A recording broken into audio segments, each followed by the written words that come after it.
आज तिरुवल्ला में इतनी बड़ी संख्या में आप सबकी उपस्थिति एनडीए पर आप लोगों का ये भरोसा, मेरी माताओं बहनों का ये स्नेह और ये विश्वास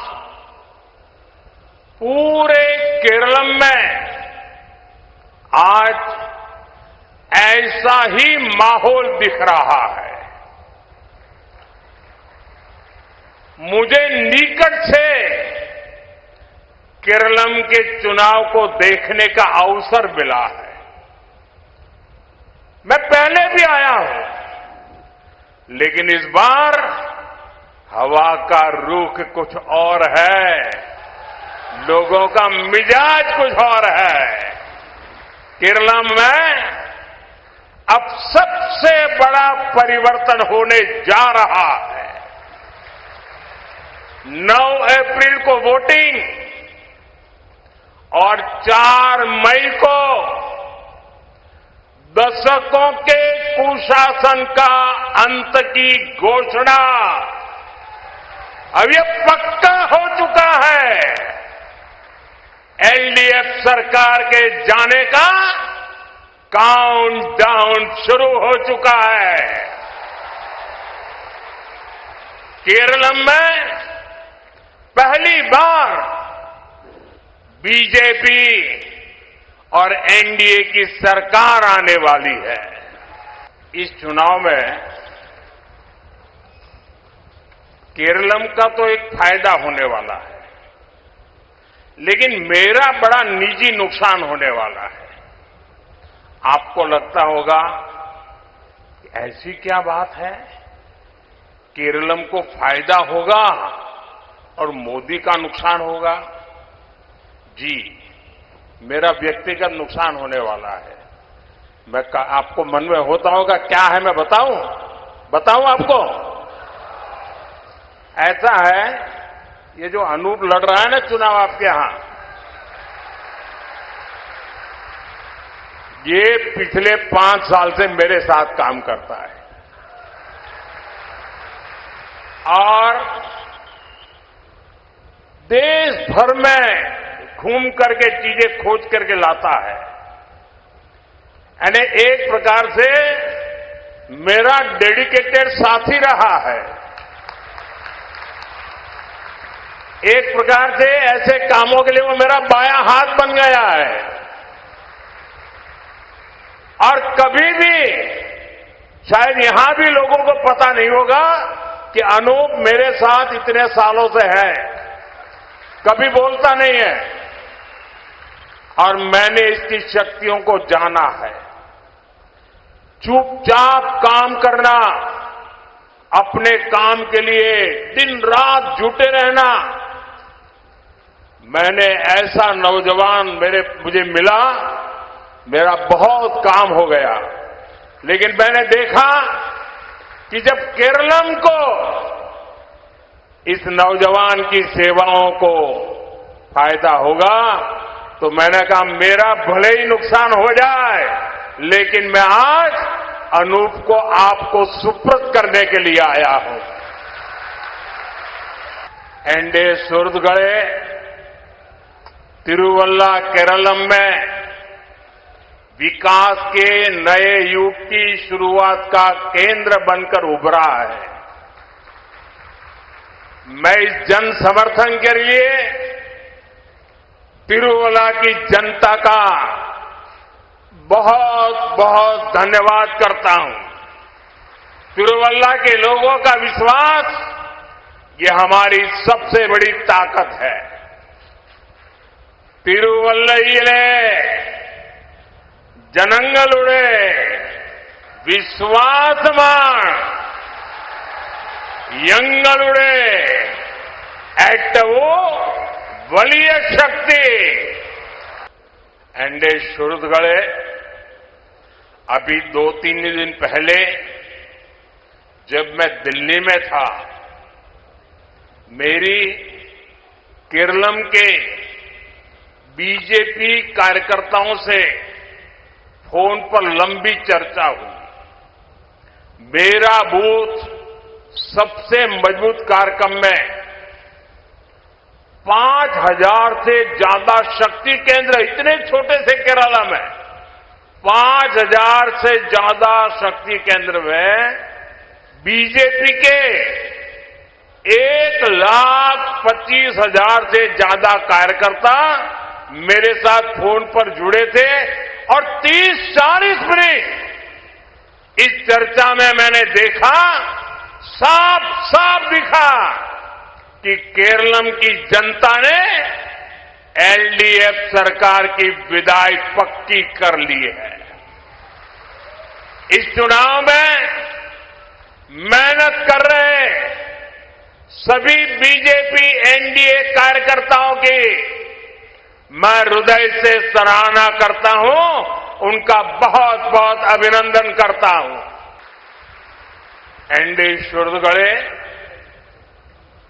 मैं केरलम की ताकत को देख रहा हूं। अभी जहां हमारा हेलीकॉप्टर लैंड हुआ, हेलीपैड से मैं यहां तक आया, जितने लोग यहां हैं ना, उससे ज्यादा लोग रोड शो में वहां खड़े थे। मेरे लिए बड़ा सरप्राइज था, रोड शो का कार्यक्रम नहीं था, लेकिन पूरे रास्ते भर मैं देख रहा था, लोग ह्यूमन चेन की बात करते हैं लेफ्ट के लोग, आज यहां के लोगों ने ह्यूमन वॉल बना करके दिखा दिया।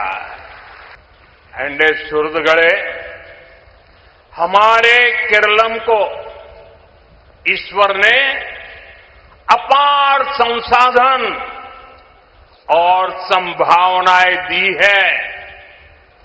यहां समंदर में ब्लू इकोनॉमी के असीम अवसर है, यहां उद्योगों के लिए संभावनाएं हैं।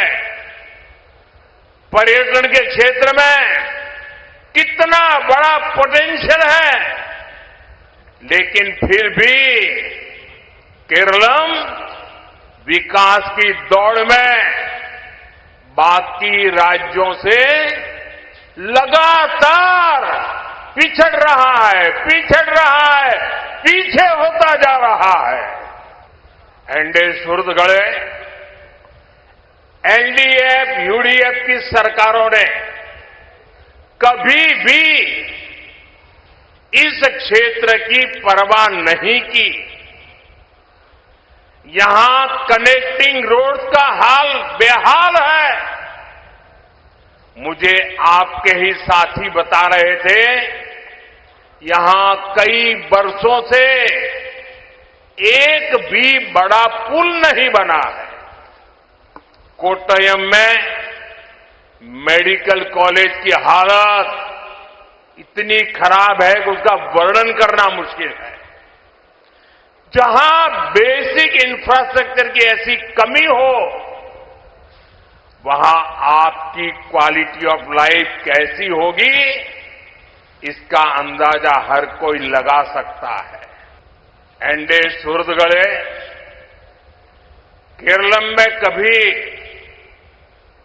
बीजेपी सरकार नहीं रही, लेकिन आप सबके आशीर्वाद से, देश की जनता जनार्दन के आशीर्वाद से, हम केंद्र सरकार के जरिए केरलम के विकास में कोई कोर कसर नहीं छोड़ रहे। जब कांग्रेस दिल्ली में सत्ता में थी और एलडीएफ, यूडीएफ दोनों मिलकर के दिल्ली में सरकार चलाते थे, उस समय केरलम को जो मदद मिली, उसकी तुलना में एनडीए सरकार ने, मोदी सरकार ने 5 गुना ज्यादा पैसा केरलम को भेजा है। एनडी सुरदगड़े, बीजेपी एनडीए को आपकी ईज ऑफ लिविंग, और क्वालिटी ऑफ लाइफ दोनों की चिंता है। हमने पीएम आवास योजना के तहत गरीबों को पक्के घर दिए हैं। जल जीवन मिशन के तहत गांव-गांव पाइप से पानी पहुंचाने का काम हो रहा है। यहां रबर के किसान बड़ी संख्या में रहते हैं। केरलम के किसानों को हमने पीएम किसान सम्मान निधि के जरिए अराउंड 13,000 करोड़ रुपए की सहायता सीधी उनके बैंक खाते में पहुंचाई है। इससे रबर के किसानों को भी बहुत मदद मिली है। साथियों,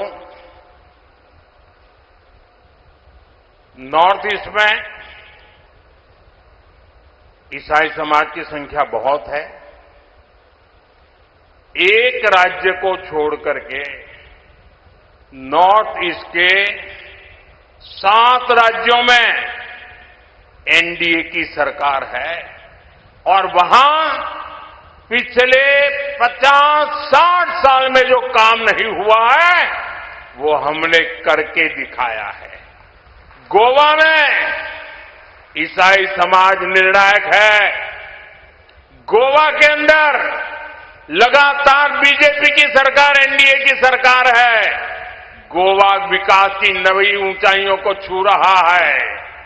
केरल में भी एनडीए सरकार बनेगी तो विकास की नई ऊंचाइयों को पाएंगे। स्थानीय किसानों और फिशरमैन की हर समस्या का हम समाधान करेंगे। एनडीए सुहृदगणे, केंद्र की एनडीए सरकार ही केरलम में आधुनिक इंफ्रास्ट्रक्चर और सुविधाओं पर जोर दे रही है। हम यहां नेशनल हाईवेज बनाने को गति दे रहे हैं। रेलवे इंफ्रास्ट्रक्चर का विकास किया गया है। यहां रेलवे लाइनों की डबलिंग का काम भी पूरा हो गया है। कोट्टयम से अब हाई स्पीड आधुनिक वंदे भारत ट्रेन भी चलाई जा रही है। एनडीए सुहृदगणे, यहां सबरीमला रेलवे प्रोजेक्ट इस क्षेत्र में नई संभावनाओं को खोल सकता है। इससे सबरीमला तक सीधी कनेक्टिविटी बढ़ेगी, श्रद्धालुओं की यात्रा आसान होगी, स्थानीय व्यापार को नई गति मिलेगी और मेरे नौजवान मित्रों को, मेरे युवा साथियों को उनके लिए रोजगार के नए नए रास्ते खुलेंगे। लेकिन साथियों, आपको ये बात हमेशा याद रखनी है, यहां प्रदेश सरकार ने इस प्रोजेक्ट को आगे बढ़ाने की जगह उसको लटकाए रखा। तिरुवल्ला को इसका बहुत बड़ा नुकसान हो रहा है। जब बीजेपी की डबल इंजन सरकार आएगी तो ऐसी सभी रुकावटें हटेगी और ये मोदी की गारंटी है। एनडीए की राज्य सरकार में केरलम तेज गति से विकास की राह पर आगे बढ़ेगा। एनडीए सरकारिनो किडिल केरलम विकसनत्ते पातईल अतिवेगम मुन्नेरुम। एनडीए सुहृदगणे, एनडीए की नीतियां का सबसे बड़ा लाभ अगर किसी वर्ग को होता है तो वो मेरी माताएं बहनें महिलाओं को होता है। महिलाओं का सशक्तिकरण, महिलाओं का प्रतिनिधित्व, ये हमारी प्राथमिकता है। हमने महिलाओं के जीवन से जुड़ी हर समस्या के समाधान का प्रयास किया है। हमने घर घर शौचालय बनवाए, जनधन खाते खुलवाए, महिलाओं के नाम, उनके घर महिलाओं के नाम पर बनवाए, मुद्रा लोन के जरिए अपना खुद का कारोबार शुरू करने वालों में बड़ी हिस्सेदारी महिलाओं की है, उनको बैंक से पैसा मिला है। हम विमेन सेल्फ हेल्प ग्रुप को भी लाखों करोड़ रुपए की मदद दे रहे हैं। लखपति दीदी का अभियान सफलतापूर्वक आगे बढ़ा है। पहले मैंने 3 करोड़ लखपति दीदी बनाने का लक्ष्य रखा था। देश में 3 करोड़ लखपति दीदी बन चुकी। अब मैंने और नई 3 करोड़ महिलाओं को लखपति दीदी बनाने का लक्ष्य रखा है।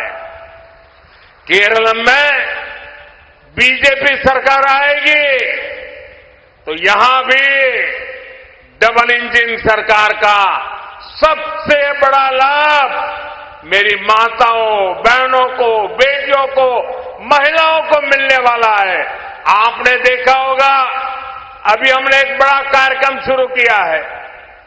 भविष्य में माताओं, बहनों को कैंसर न हो, इसलिए 13-14 साल की बच्चियों को उनकी जांच करके एक वैक्सीन देने की योजना है। ये भविष्य में हमारी माताओं, बहनों को, ये बेटियां जब बड़ी हो जाएगी वो कैंसर से बच पाएगी। इतना बड़ा काम आज देश की बेटियों के लिए, महिलाओं के लिए, माताओं के लिए एनडीए भाजपा सरकार कर रही है।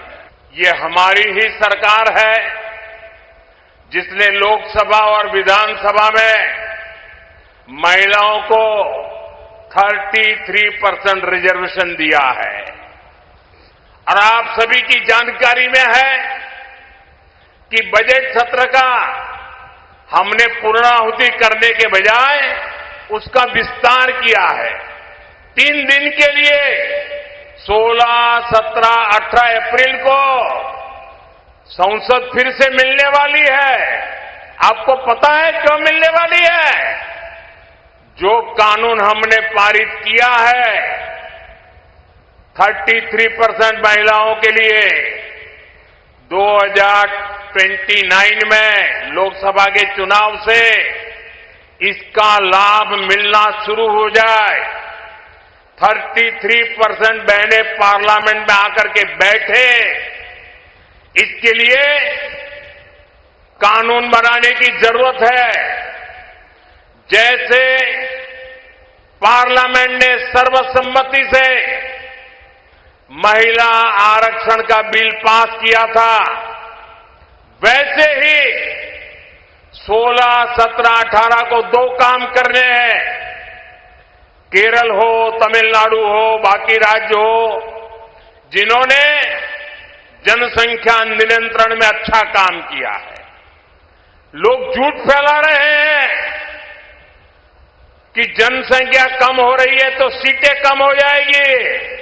हम इस बार पार्लियामेंट में पक्का करना चाहते हैं, पार्लियामेंट में कानून पे थप्पा लगाना चाहते हैं कि केरल हो, तमिलनाडु हो, कर्नाटक हो, आंध्र हो, गोवा हो, तेलंगाना हो, कहीं पर भी लोकसभा की सीटें कम न हो, इसका थप्पा लगाने के लिए। और दूसरा, महिलाओं के लिए जो सीटें होगी वो अतिरिक्त सीटें बढ़ जाए, इतना बड़ा फायदा हमारे दक्षिण भारत के राज्यों को मिले, इसके लिए हम कानून संशोधन के लिए सत्र बुला रहे। हमने कांग्रेस के लोगों को मीटिंग के लिए बुलाया।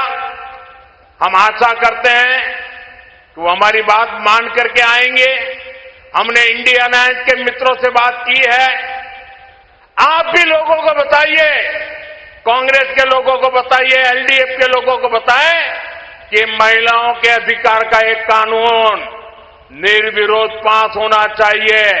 ये उनसे वादा लीजिए आप लोग, और मैं उनसे भी प्रार्थना करता हूं कि मेरी माताओं बहनों का ये हक 40 साल से लटका हुआ है, अब 2029 के चुनाव में फिर से लटकना नहीं चाहिए। इसलिए मैं सभी राजनीतिक दलों पर देश की माताएं बहनें दबाव डालें, सब संसद में आएं और इस कानून को पारित करें। महिला जनप्रतिनिधियों की संख्या, इस विषय को देखते हुए नारी शक्ति वंदन कानून में संशोधन किया जाएगा। यह आवश्यक है कि ये संशोधन सर्वसम्मति से पास हो, ताकि साल 2029 में होने वाले चुनाव में ही इसका लाभ हमारी माताओं बहनों को मिलना शुरू हो जाए। मैं सभी दलों से आग्रह करूंगा कि नारी शक्ति से हित से जुड़ा काम है, इसलिए खुले मन से कोई भी राजनीतिक हिसाब किताब किए बिना पूर्ण समर्थन करके माताओं बहनों का विश्वास जीतने में आप भी भागीदार बनिए। एनडीए सुहृदगणे, आज केरल में युवाओं का पलायन सबसे बड़ी चिंता बन चुका है। केरल में रोजगार के लिए यहां इंडस्ट्री लगाने की जरूरत है। रोजगार के लिए जरूरी है कि यहां सर्विस सेक्टर बढ़े, स्टार्टअप्स को जगह मिले, स्किल को सही वैल्यू मिले। लेकिन इन सब के आगे केरल में सबसे बड़ी दीवार है करप्शन, और दूसरी दीवार है कम्युनलिज्म। जब यहां करप्शन और कम्युनलिज्म की दीवार टूटेगी, तभी केरल का विकास होगा। और इसके लिए आपको एलडीएफ, यूडीएफ दोनों को हराना होगा। रोजगार की तलाश में यहां से लाखों युवा विदेशों में भी गए हैं। एनआरआई के तौर पर भी वो केरल की सेवा करते हैं, यहां अपनी आय का बड़ा हिस्सा रेमिटेंस के तौर पर भेजते हैं। इसी का परिणाम है ये क्षेत्र बैंकिंग कैपिटल बनकर उभरा है। लेकिन कांग्रेस ने आपके और आपके संबंधियों के खिलाफ एक बहुत खतरनाक काम किया है। मैं विस्तार से आपको ये बात आज बताना चाहता हूं। एनडीए सुहृदगणे, वेस्ट एशिया के युद्ध संकट ने कांग्रेस और उसके साथी दलों के मंसूबों को एक्सपोज कर दिया है। आज पूरा देश देख रहा है खाड़ी के देशों में कैसे हालात बने हुए हैं, और वहां हमारे लाखों लोग, केरल के मेरे भाई बहन वहां काम कर रहे हैं। लेकिन कांग्रेस के बड़े बड़े नेता जानबूझकर ऐसे बयान देते हैं, ऐसे बयान देते हैं जिनसे वेस्ट एशिया में रहने वाले भारतीयों की सुरक्षा खतरे में पड़ जाए, वहां के लोगों के बीच में अविश्वास पैदा हो जाए। वहां की सरकार, ये तो हमारी दोस्ती अच्छी है कि गल्फ की सभी सरकारें हमारे सभी भारतीयों को अपने ही परिवार मान करके उनकी रक्षा कर रहे हैं, लेकिन यहां से ऐसी ऐसी भाषा बोली जा रही है, ऐसी भड़काऊ बातें हो रही है। मैं उनको कह करके थक गया, ये बोलने का समय नहीं है। ये हमारे लाखों भाई बहन वहां है ना, उनकी सुरक्षा ये हमारी सबसे पहला दायित्व है, सबसे बड़ी प्रायोरिटी है। कृपा करके अनाप शनाप बोलना बंद करो ताकि हमारे नौजवानों को, हमारी बेटियों को वहां कोई तकलीफ ना हो। एनडीए सुरतगढ़े कांग्रेस चाहती है कि वेस्ट एशिया के देश भारत को अपना दुश्मन समझ ले। हम यहां कोई ऐसी गलती कर दे, कुछ ऐसा बयान कर दे और गल्फ कंट्री से भारतीयों को वहां से बाहर निकलने के लिए मुसीबत आ जाए। इसलिए कांग्रेस गल्फ कंट्रीज को नाराज करने वाले बयान दे रही है। कांग्रेस चाहती है कि पैनिक फैले और उसे मोदी को गाली देने का मौका मिल जाए। अरे कांग्रेस के लोगों, एलडीएफ के लोगों, यूडीएफ के लोगों, अरे राजनीति अपनी जगह पे है। अरे चुनाव आते जाते रहेंगे, लेकिन मेरे केरलम के लाखों भाई बहन वहां है। मेरे लिए उनकी सुरक्षा ये सबसे बड़ा काम है और मैं इसके लिए कमिटेड हूं। चुनाव जीतने के लिए, मोदी को गाली देने के लिए कांग्रेस 1 करोड़ प्रवासियों का जीवन संकट में डालने को तैयार बैठी है। उधर ईरान में हमारे फिशरमैन केरल के हैं, तमिलनाडु के हैं, गोवा के हैं, आंध्र तेलंगाना के हैं, पुडुचेरी के हैं। उनकी जिंदगी खतरे में। हम वहां के संकट में से उनको बाहर ले आ रहे हैं। आज सैकड़ों की तादाद में मेरे मछुआरे भाई बहन भारत लौटने वाले हैं। हमारे लिए उनकी जिंदगी बचाना ये महत्वपूर्ण है। बयानबाजी करने के लिए अरे बहुत मौके आएंगे। अभी तो हमारे लोगों की, हमारे मछुआरे भाई बहनों को हमें जिंदा वापस लाना है। कांग्रेस को इन सारी चीजों से कोई लेना देना नहीं। बस चुनाव चुनाव चुनाव। क्या देश के लोगों की चिंता नहीं करोगे? कांग्रेस को इस स्वार्थी सियासत के लिए केरलम के लोगों से माफी मांगनी चाहिए। पाप कर रहे हो। अंडे सुरतगढ़े, युद्ध की इन परिस्थितियों में मैं आप सबकी चिंता समझता हूं। इसलिए गल्फ कंट्रीज के नेताओं से मैं लगातार संपर्क में हूं। वहां की सरकारों से हम लगातार बात कर रहे हैं। मैं आप सभी परिजनों को आश्वस्त करता हूं, आपका बेटा, आपकी बेटी, आपके परिवारजन भले ही आपसे दूर हो, लेकिन वो अकेले नहीं है। भारत सरकार इन देशों में रह रहे हर भारतीय के साथ है। युद्ध के बीच भी हम लोगों के, भारत के लोगों को हर संभव मदद पहुंचा रहे हैं। एनडीए सुरतगढ़े इस चुनाव में एलडीएफ, यूडीएफ वालों ने मिलकर एक और प्रोपेगेंडा शुरू किया है। लेफ्ट वाले कहते हैं कि कांग्रेस बीजेपी की बी टीम है और कांग्रेस कहती है कि लेफ्ट बीजेपी की बी टीम है।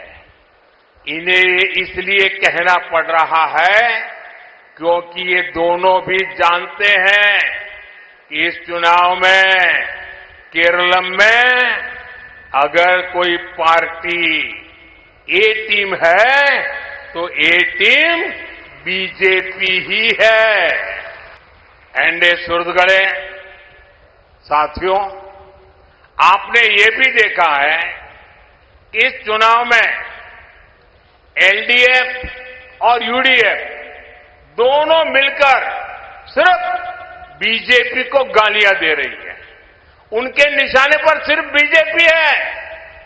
इसकी एक वजह और भी है जो आपको जरूर जानना चाहिए, नोट करना चाहिए। दरअसल एलडीएफ और यूडीएफ की सीक्रेट पार्टनरशिप इतनी पक्की है कि एक दूसरे पर आरोप लगाने से बच रहे हैं और इसलिए, और असल में ये दोनों एक ही सिक्के की दो साइड है। इनकी ये दुश्मनी है ना, वो नकली है, WWF है। LDF और UDF की दोस्ती एवरग्रीन है। जब भी दिल्ली में सरकार बनती है साथ होते हैं, बगल में तमिलनाडु में साथ में चुनाव लड़ रहे हैं। एनडीए सौदगड़े लेफ्ट और कांग्रेस दोनों वोट बैंक के लिए कट्टरपंथी लोगों को राजनीति में आगे बढ़ाते हैं। मुनंबम जैसी घटनाएं केरलम में आम होती जा रही है। वहां सैकड़ों ईसाई और हिंदू परिवारों को डराया गया, लेकिन केरलम सरकार पीड़ितों को सहायता देने की जगह कट्टरपंथी ताकतों के साथ खड़ी नजर आती है। ये खतरनाक ट्रेंड है। वोट बैंक के लिए केरलम और देश की सुरक्षा से खिलवाड़।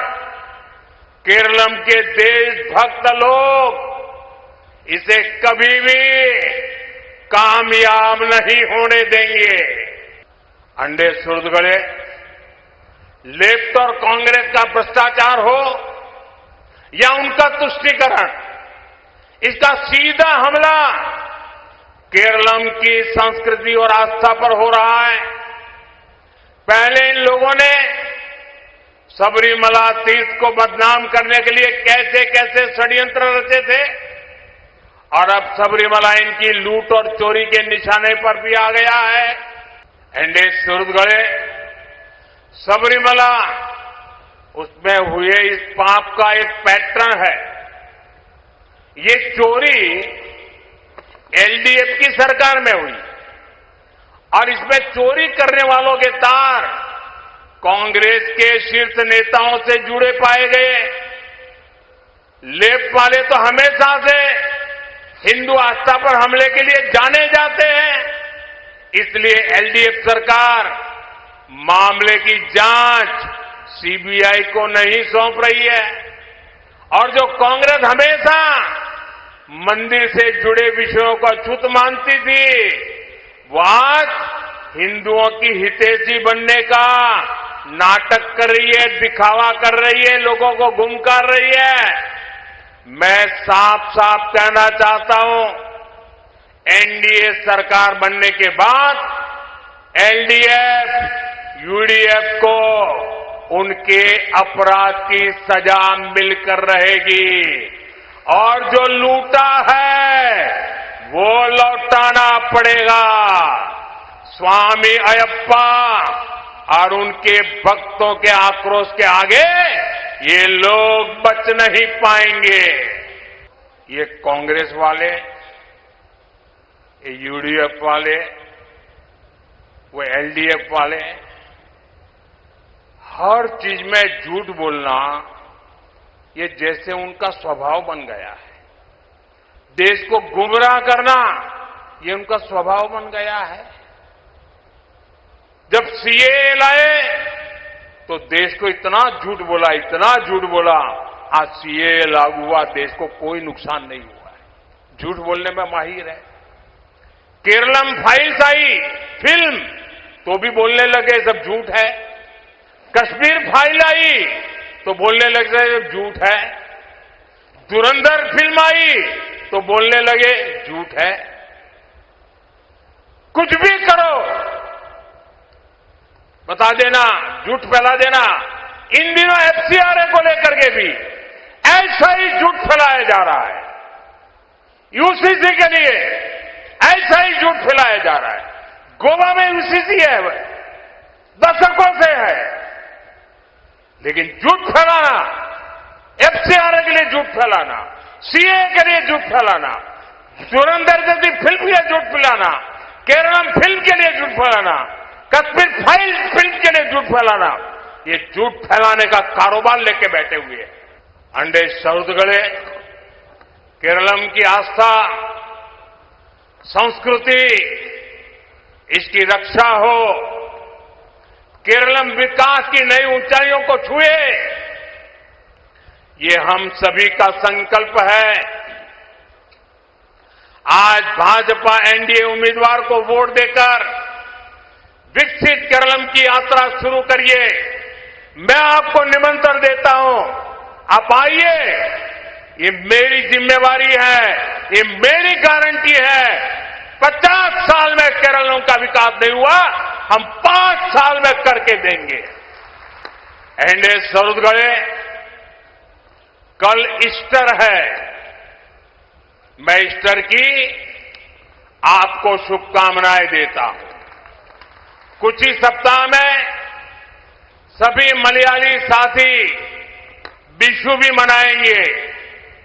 मैं विशु की भी अग्रिम शुभकामनाएं देता हूं।